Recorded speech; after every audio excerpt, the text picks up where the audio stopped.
What's up, guys? So today I want to talk about some boxes that are still moving. We have a new box approaching $300 and a couple approaching $200 or are right at $200 now. So I think it's important to talk about these.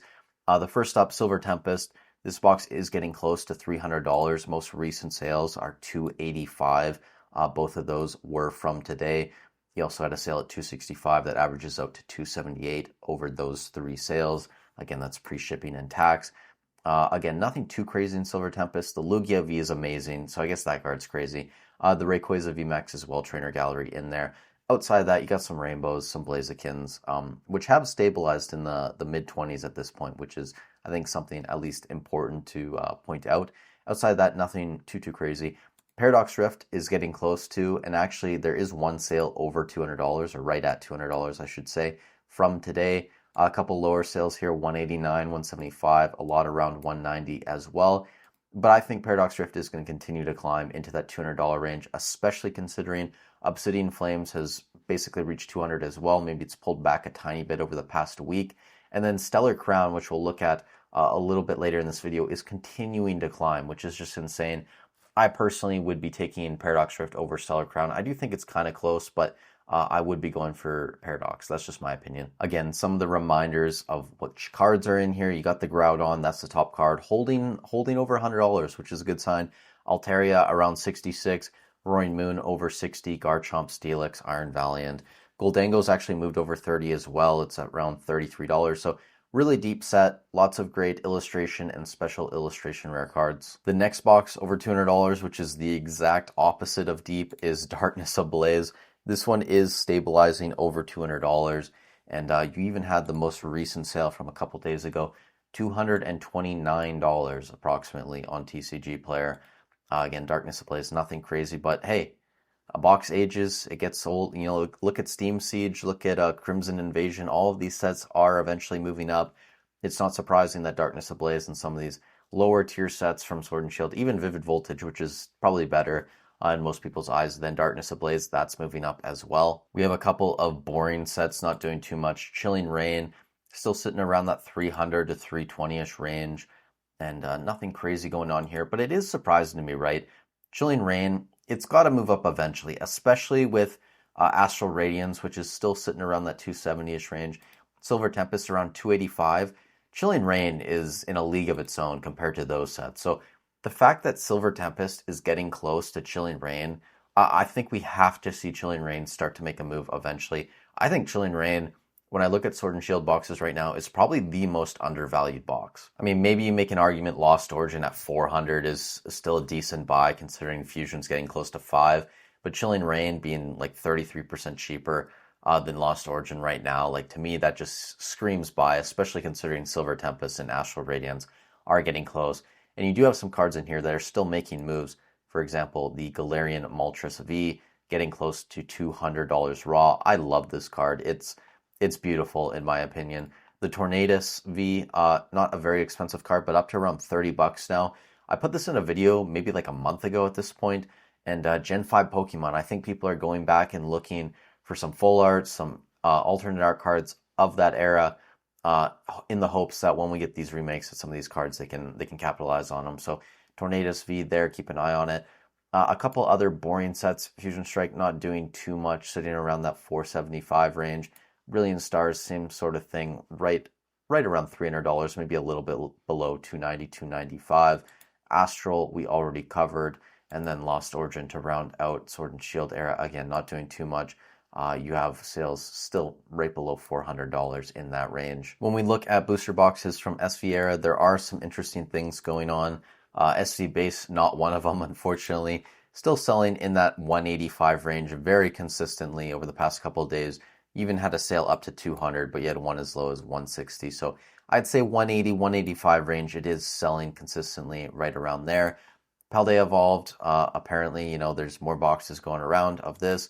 Nothing too crazy, still selling 215 constantly all day, every day. Temporal Forces, maybe it's slowly moving up into the 180s.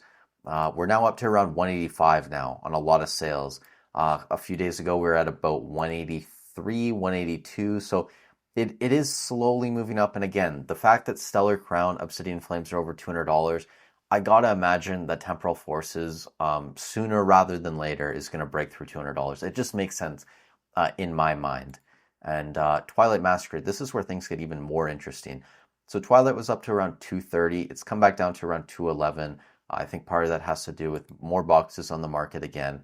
But what's interesting to me is if you look at most recent sales from today and yesterday, 213, 213, 213, very consistent.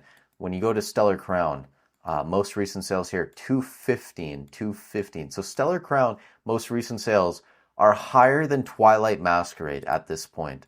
And to me, that is just bizarre. I think Twilight is definitely a tier or two above Stellar Crown, but people still want to open Stellar Crown for some reason. And I'm not saying it's a bad set, because I really do like the Squirtle and the Bulbasaur. Honestly, even the Terrapagos, I do enjoy. It's not like a crazy big chase card. It kind of, Stellar Crown, at least in my opinion, gives off like Astral Radiance vibes, in the sense that there's no huge chase card, but there's like a decent amount of maybe middling depth that people enjoy. And I think it's going to do decently well long term. But the fact that Twilight, most recent sales, are cheaper than Stellar Crown, I think that Twilight's going to see a bump eventually once we chew through a new product on the market, if that makes sense.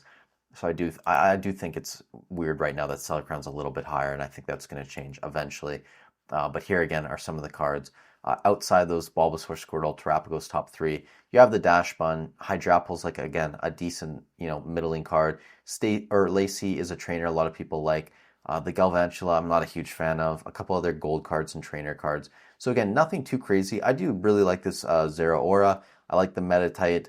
So some of these illustration rares are very cool. And again, that's why it gives me Astral vibes. I don't think it's going to be a top tier set, but it's going to be somewhere in the middle. And then just to touch on Surging Sparks, we are seeing it pull back a bit into that 250-ish range. You even have the most recent sale, $242. So it does seem, again, that like maybe there's a little bit more on the market, or people are just trying to offload boxes right now and take profits. Maybe they aren't as confident in the overall economy or the Pokemon investing space right now. A couple other things that are continuing to climb, though, that I just wanted to point out at the end of the video that aren't booster boxes. The first one, 151 UPCs are up to $350 now, and selling consistently in this range over the past couple days. And the other one, Charizard UPCs, up to $270, continuing to climb. We can see here, though, that the sales volume is going down, I think, on both. So we are getting to a price point where it's not, I don't think buyers are trying to buy more. But again, like sitting around 270 and selling there, I mean, consistently at this point, is very impressive. And the reason I threw these in here at the end of the video is because the super premium collection is coming, guys. And again, like I've said it multiple times, I think that's going to be a great investment. Maybe not as great as these UPCs, but I could see a world, especially if we see a slowdown in the market, and if they print a lot of those, like if Pokemon goes insane with what they did with Charizard UPCs, which again, like if you listen to other people in the space like PokePlumber and people who were around way back when the Charizard UPCs came out, these were very expensive at launch. They came all the way back down. Like last year, you could buy these at like $90, or maybe in 2023. Can't remember exactly when, but around that time period, like 2023, when we're in the bear market, you could buy these for $90. Nobody wanted them. People have basically 3x'd their money within a year. And I think the super premium collections from Prismatic Evolutions could do a very similar thing if they get printed into the ground, where it's going to get to a point where no one wants them. They're big and bulky, blah, blah, blah. But eventually, when that market turns again, that could be a very good product. So that's why just, try and learn from history, right? And be able to apply it in the future. Anyways, guys, thank you so much for watching the video. Stay safe wherever you are in the world. Have a great weekend, and I'll catch you in the next one.